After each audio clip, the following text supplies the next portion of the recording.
Hey, Cinema Craptaculars. It's a brand new expanded universe episode. Yep, coming up. This is a special episode that we hope you're going to be informed by as well as entertained by. We're going to talk about the SAG-AFTRA and WGA strikes going on in Hollywood, which not only is affecting everybody we know in the entertainment industry, but is also affecting our podcasts here at Cinema Craptaculus, in case you haven't noticed. But before we start, we just wanted to thank our sponsors and you, our loyal Cinema Craptaculus listeners, who hopefully are writing us a review and telling your friends all about our shows here at Cinema Craptaculus, helping us with that podcast algorithm. We love the algorithms. Can't do the show without the algorithms. So without any further ado, let's get the show started and let's get our geek on. Hello and welcome to Cinema Craptaculus Presents the Expanded Universe with your hosts John H. Ford, Mario Doc Diaz, and S'more. From movies to TV series to toys to comics to pop culture to the entertainment industry, this show is your safe space for all things geeky and where you can get your geek on.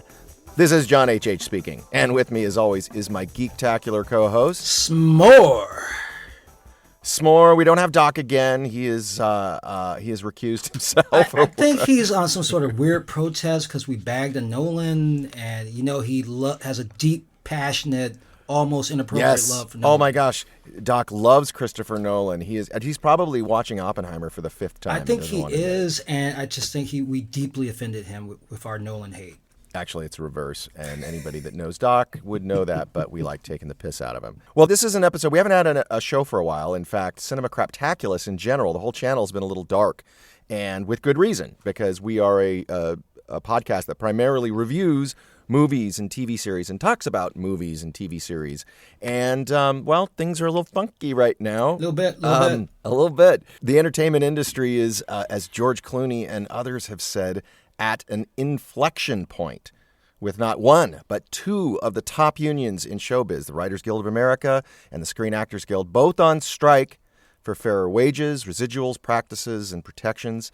Now in its third month with the WGA on strike, and SAG-AFTRA passed, I think, the 1 month mark this week. Almost all of scripted entertainment has hit a standstill with thousands of union members on the picket lines as they await the hope that a fair deal can be made with the AMPTP, the Alliance of Motion Picture and Television Producers. We have two guests joining us today to talk about how the strikes are going, and they'll both sort of represent both sides, but I think everybody has observations about what's going on as a whole. But one of the big topics that keeps coming up and is a part of the negotiation process is AI. So I'll introduce our own Cinema Craptaculus's Stephanie Coggins is joining us. Hello. Hi. Thunderous applause. For those who don't know, Stephanie, in addition to being our amazing host on our Cinema Craptaculus shows, she's a writer, an Emmy-winning writer who has written on such series as The Magicians and Trinkets and Titans, and I'm sure I'm missing some. No, that's good. And then, of course, our other guest, sort of bringing in his huge acumen, talents, and diligence with negotiating for the Screen Actors Guild. We have Zeke Alton. Hello. Zeke is, he's just one of those people that when you look at his resume, you just shrivel.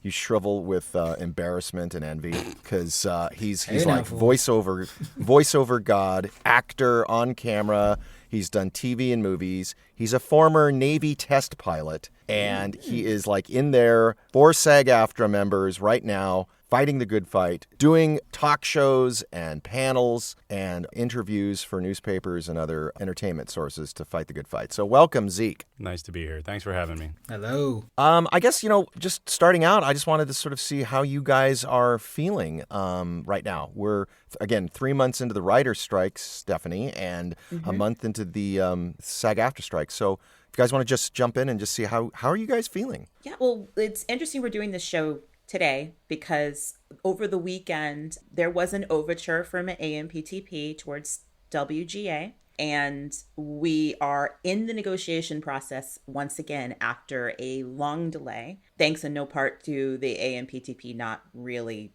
coming forward to the table again. It took them that long to say, okay, maybe we have something.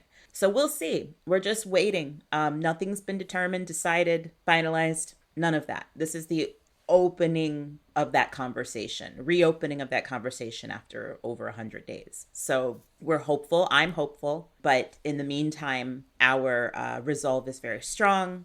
Energy is high. Every time I go and pick it, it feels like family and fellowship, especially now that SAG's out there with us as well. Zeke, what's the mindset right now? I personally feel pretty good. I think we're in a really nice space. I would be interested to hear how Stephanie feels about it, but I remember when the writers first went out, they were the first to bargain this year, and they went in with a great deal of passion and purpose. And the AMPTP was just playing the same old games, and that's how they ended up on strike. And then there's sort of the waiting game while the DGA and SAG-AFTRA comes to the table to see if everyone else makes a deal except you. And the DGA made their deal, which I'm sure was good for them, and then SAG-AFTRA entered the room, and the whole time the writers are unable to talk and sitting on the line. And we went through 35 days of negotiation, of course confidentially, because we're not allowed to talk about it while we're in the middle of negotiations. And that had to be a little bit nerve-wracking for the writers, wondering if they'd be out there by themselves. But I would say that we at SAG-AFTRA really took that passion and purpose that the WGA had, and we understood what was at stake like they did. And that's what led us out to stand together. So now that the writers are back at the table talking, I'm comfortable. I believe that the writers are in there making the best deal that they can get, and the best deal that they can get is only going to help the actors. Yeah. Our roles are intertwined, and our concerns are very similar, if not identical. So I feel that way too. What Zeke's saying totally resonates, because we realize we can't do it without each other. I think both of our organizations are really proud of DGA for getting a deal that worked for them. And we're on the same path. We have the same goal. We want contracts that reflect the industry as we had always had it. The way that we recognize things have changed, and in a non-insignificant way, is that there's a lot of tech money involved in our industry now. And with that, a lot of actions and decisions that have altered the way that we've always made money, the way that we've always run our business. And that's unfortunate, because it worked for a century, right? Yeah, and for people listening who may not be aware of sort of the financial stakes and all this, so I'm going to quickly just go over a little bit of, like, the average salary of a SAG-AFTRA actor, they say is $65,000, but that's a year. But that's like an average, which includes the 1% making millions of dollars. So in reality, something like 86% of the 160,000 members make less than $26,500 a year, which is the minimum to qualify for health benefits. Now, when you get to the writers, I know it's a whole other world, because they don't just do a gig and then they're done. They will devote a big chunk of their time, right? So you'll get paid for this window where you're writing a certain number of episodes, which not that long ago might have been 22 episodes for network. Streaming came along, basic cable too, and you started to see these smaller little episodes. It all had to do with paying people. Pay structure, yeah. And then Netflix comes around, and all of a sudden it's like, what? There's just 10 episodes, period? Or there's 7 episodes? And everything 6. changed. And Stephanie, tell me if I'm right in this. I've heard that over the last decade that pay for writers has dropped about 30% from 10 years ago. Yes. And the average episodes that you would be working on are now like maybe 7 to 13 tops. Is that right? A lot of shows that I've worked on have been less than 13 episodes. Like, I just finished working on a show that was pre-Greenlight for a streamer that was 8 episodes. Yeah. And we worked for, I think it was 8 months. So that was like a big chunk of the year. And then we were paid for the scripts and then sent on our way. There was no production after that. That model is kind of going away for the vast majority of guild members. So yeah, I agree with you that, like, the shrinking of the shows, making shorter run, it's a shorter runs for each of these series is a problem. And we're not seeing the kind of 22 episode Right. with larger staffs too. Like, those 22 episode shows would have like 15, 20 people. That just doesn't happen now. Now you have an 8 episode show with like 5. I know that, Zeke, you as a performer have your hat you have multiple hats. You know, you've got on camera. I know you work in that world, and I know you through the voiceover world. And it seems like during the pandemic, those of us in voiceover, particularly in animation and video games, were able to kind of continue a bit because, wow, remote work, perfect for voiceover people in their home studios. Everything exploded, And it just seemed like there was this opportunity. Plus, they were acquiring lots of foreign scripted series that required dubbing. And so a lot of people with the dubbing background found, their schedule's full.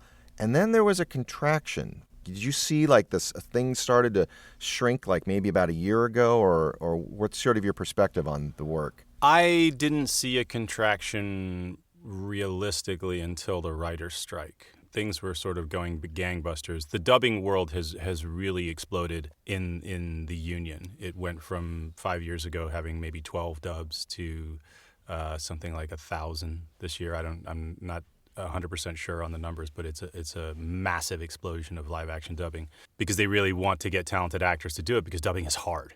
Yeah. It is very technical. But yeah, it's been really dry of late, but nobody's working.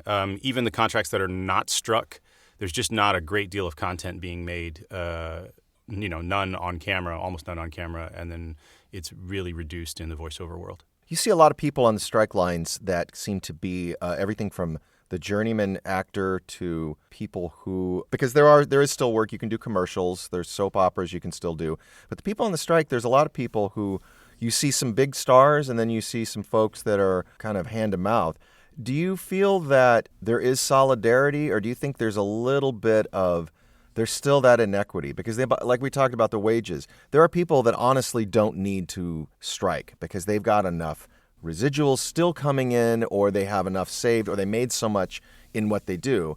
Do you feel like it's more of the little guys' fight, or do you think it really does impact the stars? I think it's everyone's fight, and I don't think it's just the actors' fight. It's also the writers' fight, and it's also the labor force in general's fight. And here's why. There are three things that we have in common with the writers, and we all have our individual things that we're fighting for. For us, it's caps on pension and health, and self-tape issues. For the writers, it's mini rooms. But we are there, and we used to talk about this on the line before the writers went out, for an increase in wage minimums to at least match inflation is one.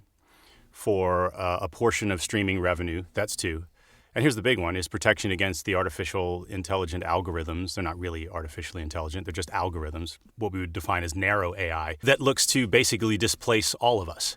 And so this fight is the fight for TV and film actors and writers, but it is also the fight for video game actors. It's also the fight for commercial actors. It's also the fight for audiobook narrators. It's also the fight for CPAs and radiology techs and anyone who looks to be displaced by this technology, because we are the first ones to actually have this fight out loud and in public. And combined, we have the largest voice of any labor union in the world. Did you hear that word that he said? 2 letters? Oh, AI, of course. Terminator. Skynet, yeah. Well, I'm not talking about Skynet. That's a general AI or a super AI. I'm talking about a narrow AI. But you know it's coming, right?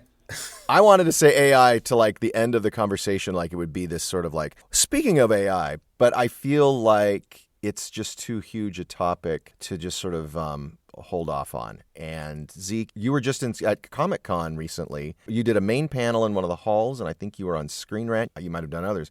And that was the big topic. Yeah. And I mean, to go back to your previous question, it's the reason why it matters not just to the journeyman actor, but also to the star. Because it doesn't matter how much money they offer to pay you if they only ever offer to pay you once and never again. What is a scenario that you can rattle off where that has happened, that kind of was sort of maybe not a flashpoint, but maybe got people talking in circles about like, oh, this is a potential problem? Well, there's a lot of different aspects and ways that occurs. What I'm deep in right now is actually talking with the AMPTP and seeing what kind of contract provisions they're trying to put in our agreement and what that would give them the legal right to do. We've always had this sort of challenge in acting where we are hired under union contracts underneath our umbrella agreements, but then our union contracts always have riders or addendums or what are called assignment of rights attached to them that can be 17 pages long, which are all the rights that the employer wants to take outside of the contract.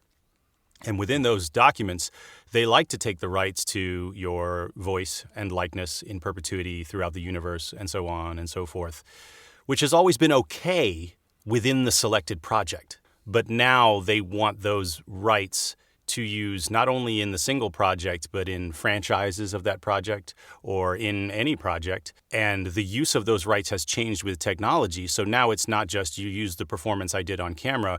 You can then digitally replicate me in an audio and visual fashion and create new performance that I never did in the room. Would you also say that another fear is, they get your likeness, they get your voice, and they can put you in scenarios, you meaning the avatar, and stuff that you don't find ethically acceptable or unwanted? 100%. Absolutely. When we talk about, you'll hear the buzzwords, right? Consent, compensation, and transparency. But it's more than just the simple words. We talk about active and informed consent. So we would like, if you hire me for a movie, to get my consent to AI replicate me and use a new model within that movie within certain bounds. The employers would like to get my consent at the beginning of that first movie to use me in any movie in the series. So you think about that. The first Marvel movie that you're in, they can then use your digital replica without further consent, without ever asking you again, for the rest of every Marvel movie. And they can make changes to the character however they see fit, make that character do things that you necessarily wouldn't ever agree to in person. That's why the active and informed and continued consent is such an issue for us. I mean, imagine if you watch The Boys, right? Stormfront turns out to be, spoiler here, spoilers, not a very nice person. Right. Right? But if you're not given that, with all the secrecy around films, particularly superhero films, if you're not given that information up front and all of a sudden you're watching a show and my character is turned into a super misogynistic, racist bad guy, and I was never asked for that, well, that affects my brand, my ability to work in the future, the image of me as a person. My children might see that. And so we believe that consent, active and informed consent, is very important there. Could studios and producers argue that simply a part of the character is not you, it's not the actor, it's a character trademark? So why worry? Yes, and that they get to choose what the character does. What the point that they're missing is, yes, they get to choose what the character does, but if I'm in front of the camera between action and cut, I have an opportunity to go, no, I don't want to do this scene. But if you're using a digital replica of me without my consent and without letting me know what's going on, you're not giving me any opportunity to actually say what my voice and likeness is being used for. And so we're not against it. We just need to be in the loop. So I saw your panel on Screen Rant with fellow voiceover and NAVA founder Tim Freelander. NAVA is the National Association for Voiceover Actors, and I think... Oh, the amazing Ashley Birch of Horizon fame and Mythic Quest, who is also a showrunner and writer. There was a question that came up about informed consent. And at the end of the day, actors want to work. So to say like, well, you have to give consent. A lot of actors they'll just give consent because they want the job. They're thinking very much in the moment. Not everybody has the luxury of thinking long term. They just I got to get my foot in the door. So whatever I sign away. And this also applies to writers as well. One exec said, how can we conjecture into the world of hyperbole about 10 years from now when we don't even know? And of course, people say, well, we're only negotiating so many years of contract. We'll deal with that at the next round. How do they even decide what's fair compensation? Well, if I can jump in just to answer the first part, I think that the main sticking point is identifying what a writer is and what a writer is not, what an actor is and what an actor is not. Like defining, in the contract, it has to say a human being, right? Am I right in that, Zeke? That's 100%. Kind of the language that we are battling over.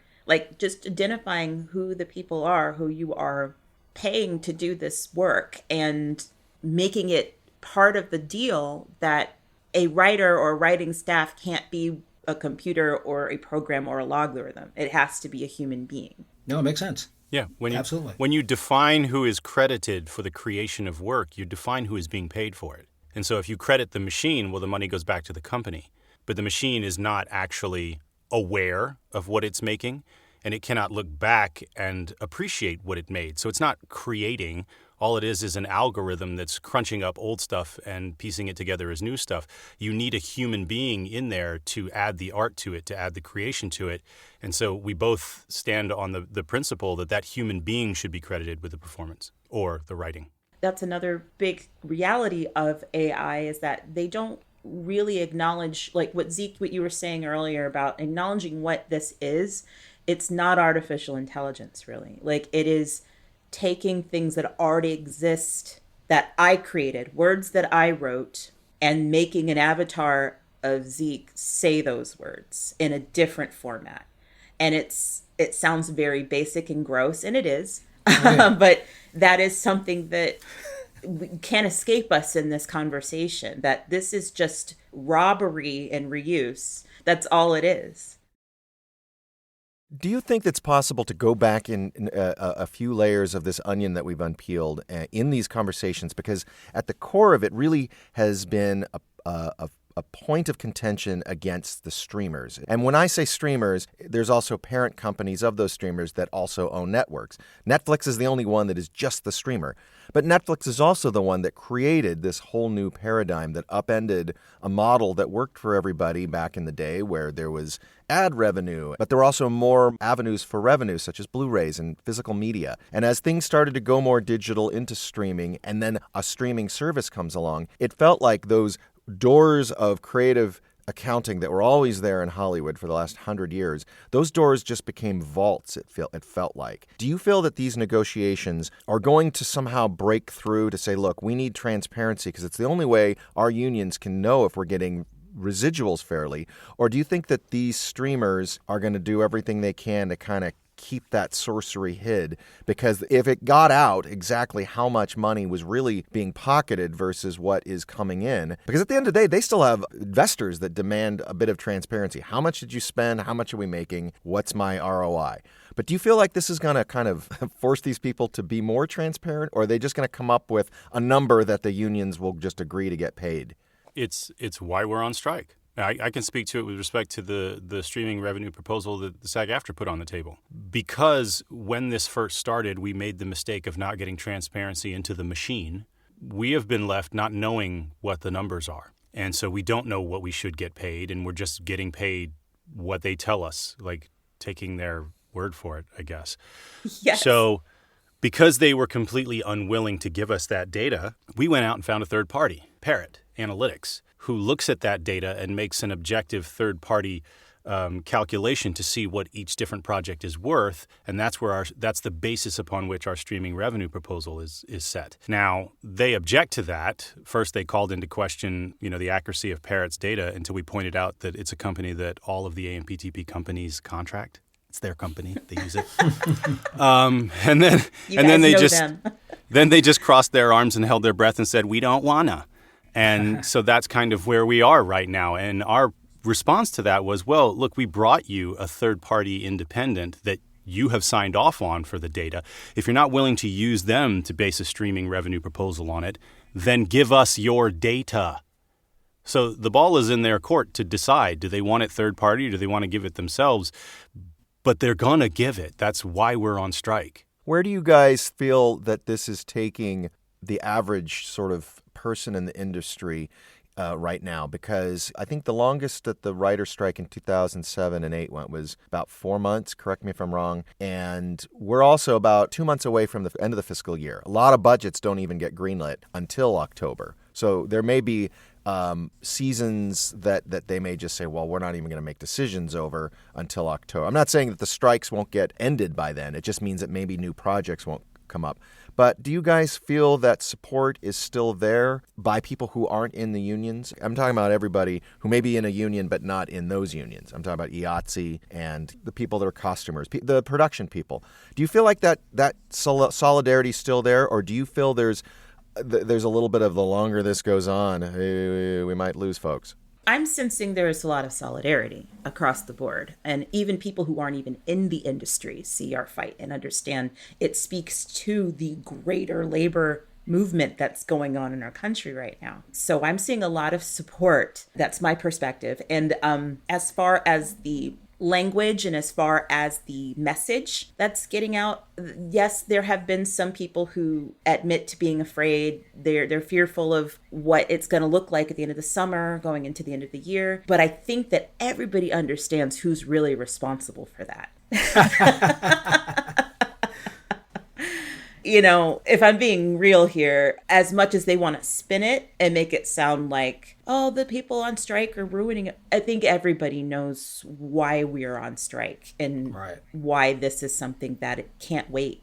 Well, to that end, this is the first time in roughly 60 years that both actors and writers have gotten together to go on strike. Because of that, I think that may force the studio's hands a little bit more. Do you think that scenario was A, unexpected by the studios? And B, do you think because of that, this would lead to the strike stopping, say, by October 1st or sooner? I don't think you can put a date on it. Okay. I think there is a lot of... Well, first let me say, Stephanie is 100% right. We are all in constant fight to remind people whose fault this is. Right. We see it all the time. So nurses go on strike, and the big hospital companies that are raking in billions of dollars go, oh, the nurses hate the patients and want them all to die, which is absurd, right? So Absolutely. it's the same situation we're in right now. They're going, oh, those greedy actors don't want to give you your entertainment. They're hurting everyone below the line. They're hurting all the crew. For the actors and the writers to give in to end this strike is to give away our professions. Yeah. It is existential. For the CEOs to give in, they have to give money that they already have. Right. Right. To everyone who needs it. Yeah. I think everyone who worked for it. I think you make a valid point. I think a lot of people, I'm going to call them lay people, people who are not in the industry or the consumers, they look at the strike and many of them go, but these actors are rich. These writers are rich. Why do they want more money? Why are they ruining our entertainment? And this is not what this is about. It's not about wealthy actors or writers. It's about everybody else. Making people aware of that. Because like the typical person who just watches TV, has it on in the background, or reads stuff online about their favorite actors, like they're not tuned into the reality, the stuff, what is it, the man behind the curtain? Right. Like they don't really... They may in the abstract know, but actually seeing faces and seeing people who are walking with their babies and the picket line and stuff, it's like, oh, this is a bigger industry than I realized. It's not just Tom Cruise or Julia Roberts. Like it's not just those folks. Right. Yeah. We do a really bad job. There was an article, I can't remember if it was Wall Street Journal or New York Times, that talked about the shaming of the acting profession. And it happens to actors, it happens to athletes, it happens to musicians. Oh, you're all rich. You should just be grateful to be able to do what you do. In fact, you should do it for free because you should be so grateful to be able to do it. We are a labor force. Your number was right, 13%. 13% of SAG-AFTRA, the 170-odd thousand members, make more than $26,470 a year. Everybody's poor. Everybody's got another job. Writers are in the same boat. Over the past couple of decades, they've driven the middle class out of existence by essentially trying to turn us into gig workers. Yeah. And this is just the next step in that, but this is the next and final step. Well, I think that, I where I'm living right now, everything is, there's a lot of government unions. Lawyers have unions, doctors have unions, nurses, teachers, everything. The U.S. has unions, but I still think that there's a good chunk of the country that is kind of used to the gig environment. They're used to sort of working in the private sector and negotiating whatever they can. I think that early on I was paying attention to what some of the studio heads were saying. And, of course, they were vilified very quickly by both the writers and then later these screen actors.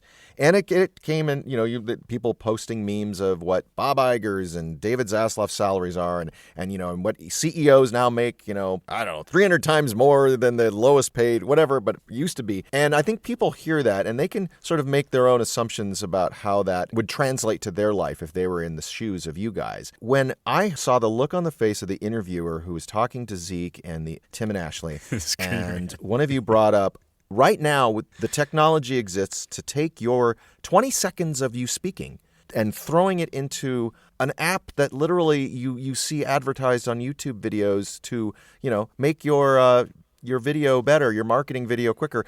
And it literally will sound like you and have your inflections. And that is in 2023. And, people say, well, they can't really simulate a writer's voice. A computer's not going to be able to pull a Google cloud of data. And I'm like, you're thinking in 2023. And all of these people that think that their jobs outside of the entertainment industry and creative arts won't be affected by AI, whether, they're thinking right now. They don't realize 5-10 years from now, the types of leaps they're going to make. And what they're doing now is bad enough. I mean, like, it's not like, well, this is the baby version of it. It's like, no, it's happening now. Our worst fears are occurring at this very moment in 2023. So forget about 7 years from now. Like, right now was the emergency. It was really interesting at the San Diego Comic-Con panel to sit there. We had a press day, and we had 60 to 70 different press outlets in the room. And it was really interesting to talk to them about the future of AI, because I'm sitting and I let them know I'm in a group of people whose job is at risk from ChatGPT. Now, do you want to have the algorithmic tools in your hands as a journalist to make you more efficient, to get through writer's block, to do those kind of things?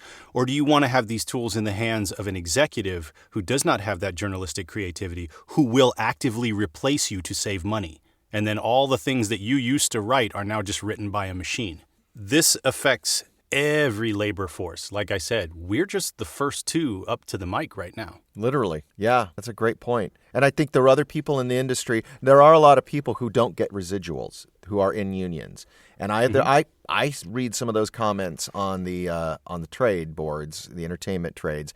And some of them are a little nasty, we don't, I don't get a check when for the 30 episodes of CSI I worked for, and that trickles on down, and there's people in production who work 16 hours that aren't even in a union that will never get a pension benefit. And I think that those are sort of arguments for another day. I think a lot of those people are sort of missing the point that every technological advance seems to replace a person. And we've been probably used some of it, like, oh, well, that little software we use to promote our website, to promote ourselves, probably replaced maybe a graphic artist we would have maybe reached out to or whatever. So every little advance does replace someone. But those unions are saying, we can talk about the fairness of the industry in another conversation, because get in line for what's fair and unfair. But it's existential is what you guys are saying, and that will impact everybody. I think it's additive. We had this conversation in the video game community all the time, because there is no usage or royalty or residual in video games. And the reason that we're given is because, well, the coders don't get it. Well, the QA testers don't get it. Well, the animators don't get it. Well, they should. Yes. Everyone should.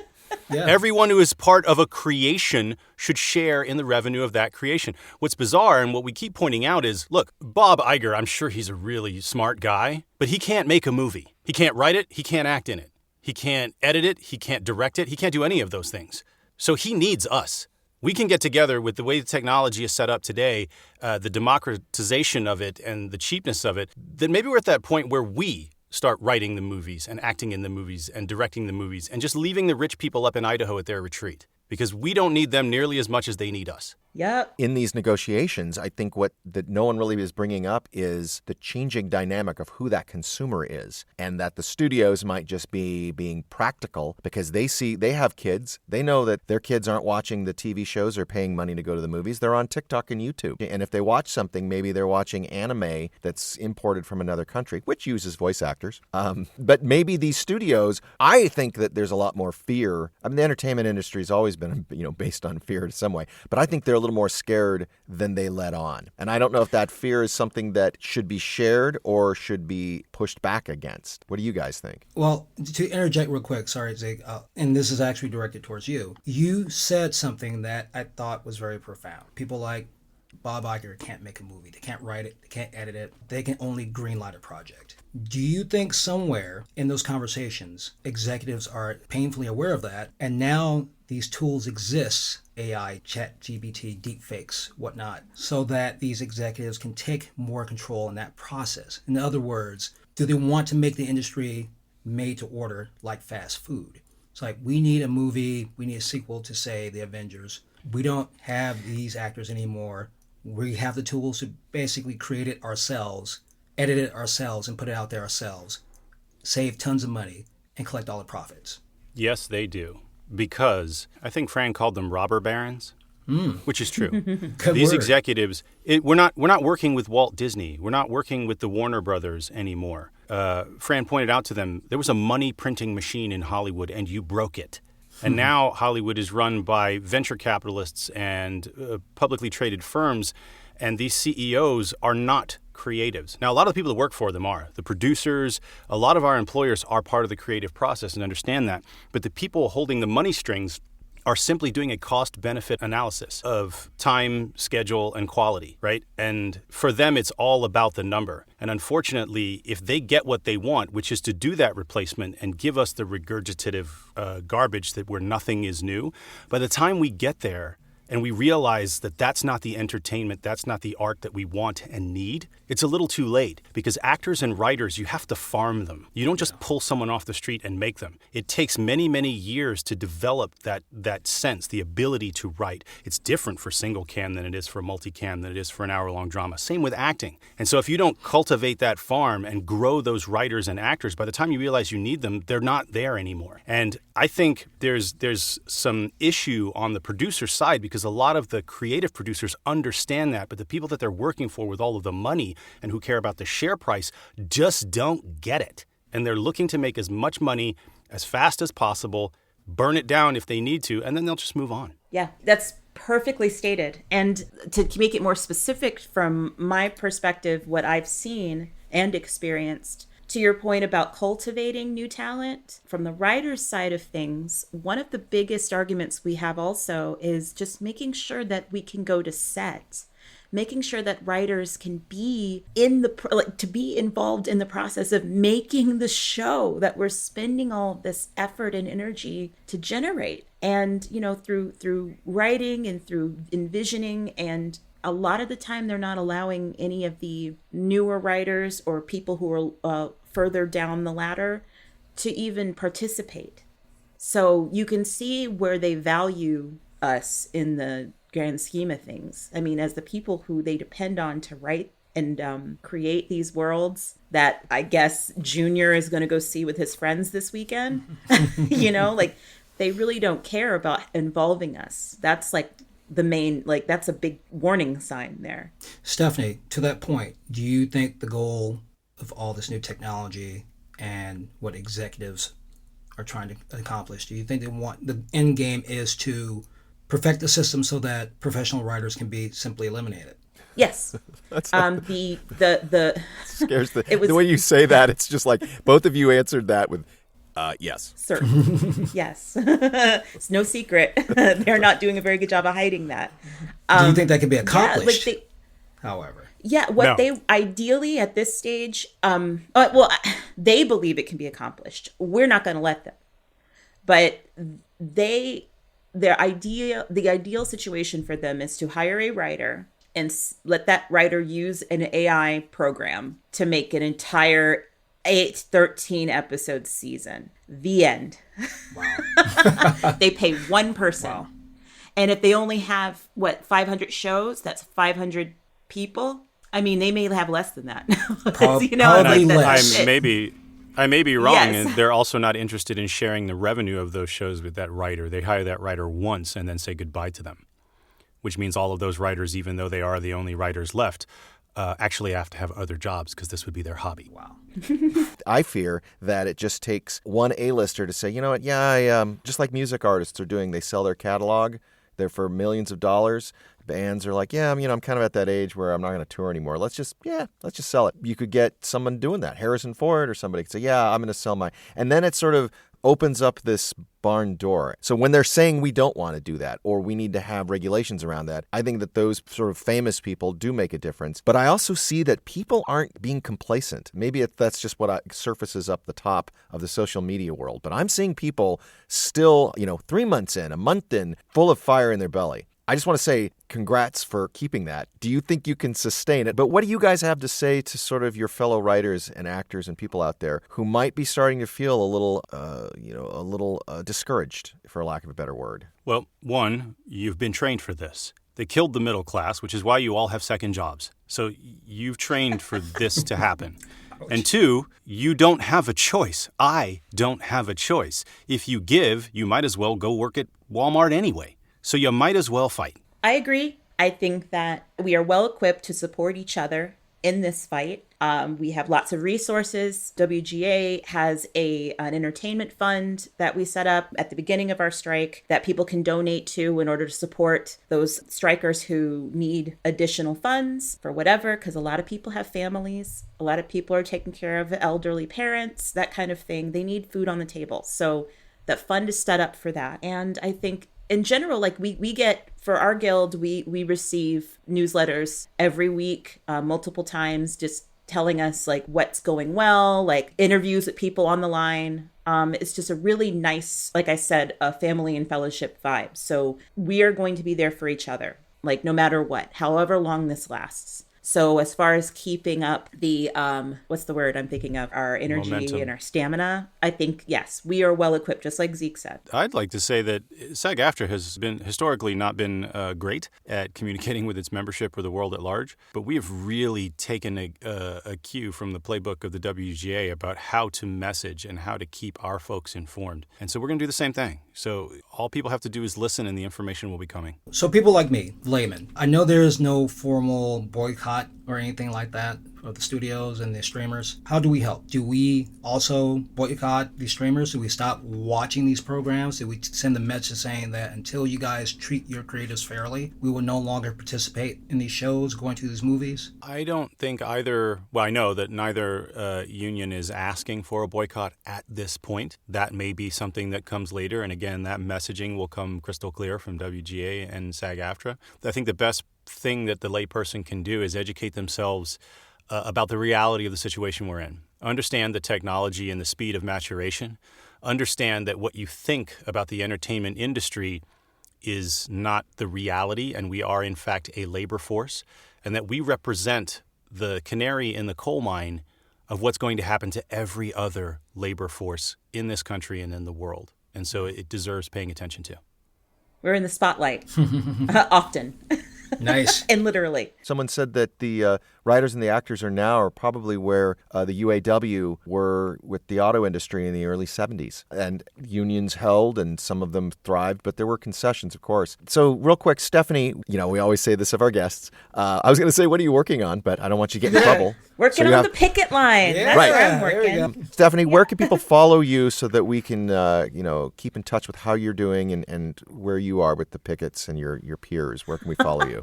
Pickets and You peers. can't. Pickets and peers. I like it. I don't have a social media. Since Twitter evolved, I've since What? gotten off of that. What'd you say? What's it called? What's Twitter? What, X? It sounds I familiar. know. X? right? What? What? Elon Musk's bro shack. We're not, you're not an X-Man? No. What is it? The Mojo Dojo. That's what they said on Ken's Mojo Dojo on the Barbie movie. Yeah, I'm not on that app anymore. Oh. So I guess when you see a twinkling star in the sky, think of me. That's how you'll reach me. I'll come to you in your dreams and give you advice. Noted, people. Noted. Zeke, where can we find you in your crusades and career? Well, first I'll tell you what I'm working on. I am still an active negotiating member of the TV Theatrical Committee. And at the same time, I am an active member of the Interactive Negotiating Committee because we are also bargaining the agreement for video games. So that keeps me busy. I have all the socials and I don't use any of them except Instagram. I do have a Facebook that I use for like old Navy buddies, but Instagram is where most of my current life lives. There is a Twitter account of mine from like 10 years ago that I've never used, and I don't really use LinkedIn. I'm horrible with that stuff. What is your Instagram handle? At Zeke taking on the world, Zeke flying to your rescue. Zeke for justice. That would be nice. Just Zeke Alton. Zekealton. That's where you can find me on Instagram. And I guess in real life, IRL, you can find me on the picket lines. I usually go to the Valley locations, so CBS, Disney, Warner Brothers, Universal. So if you come out to support, look for me. I'll be there. Those are the ones I'm at too. Mostly Warner Brothers. Yay! Nice. Bring slushies, water, beer. No, they don't allow alcohol, but don't let them fry in the sun. Bring them some Just prepare for the heat. Bring them some flasks. Yeah. No one has to know. flasks. Right. S'more, you want to bring us home? It's funny because every time we say s'more, it's always after I've already said. And Doc and I never know. It's like giving away your secret identity. Well, yeah, the whole point of s'more is that I don't want people to know my real name, but you guys blown that years ago, so I don't even know why I keep saying s'more. But S'more, you promote the show on your accounts, On your which have your personal name on hey, it. I didn't ask you to But put he's out wearing logic. glasses. I'm wearing exactly like Clark It's like Kent. Superman. He's wearing glasses. Right. See? Now I'm someone else. Whoa. go? For those Where did he go? listening, Oh, he's back. I just took off my glasses and revealed my secret identity. All right, guys. Well, thank you both for taking your time to, when this airs, hey, it could be negotiated and done. And then this whole podcast would be in the dumpster. I wouldn't even air it. And that would be awesome. So let's fingers crossed, hope that could happen. But thank you guys both for taking time out. Thank you for your work with your respective strikes. And we only hope that you guys get a fair agreement and everybody gets back to work. Thank you for those well wishes, and also thanks for having us. Absolutely. Thanks. All right. Well, thanks again to those of you both openly geeky and closeted geeky for joining us on this expanded universe journey. This has been S'more, and with me always is my Geektacular co-host, John H.H. And remember that this is your safe space to talk about all things geeky and where you can get your geek on. Geek out! Geek out.